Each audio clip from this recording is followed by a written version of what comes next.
又有筍嘢同大家介紹啦，唔講咁多，即刻去片啦！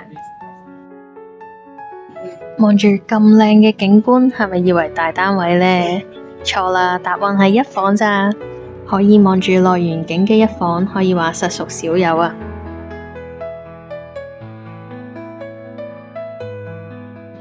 一房單位個廳有成5米長，闊2.8米，夠晒市正實用。講咗咁耐都未講重點，呢個一房單位實用面積係381尺，個廳都咁大咁市正，我哋就入去房睇下係點啦。房長3米，闊2.4米，呢啲巨無霸大房喺香港呢個寸土尺金嘅地方真係少之又少，唔使擔心放完張床又放唔到衣櫃，而且終於可以放一張真正嘅2米大床，對高佬嚟講係個天大喜訊啦！我哋而家入嚟洗手間啦，入到嚟呢度沖涼位都有成1.5米闊，都幾闊落，而且上面仲有浴室寶添。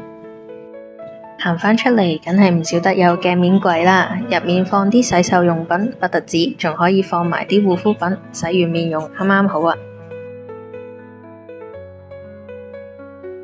我最中意就係佢個門口櫃同雪櫃都用鏡面設計，方便大家執一執個碌先出門口。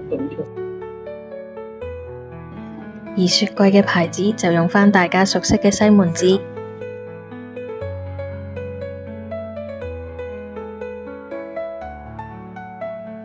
行入嚟呢個廚房位，梗係唔會少有西門子嘅洗衣乾衣機。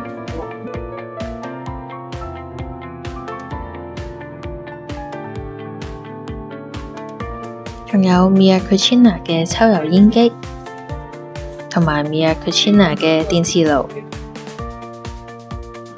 睇到呢度有興趣就記得搵我 Ida 啦，下次見。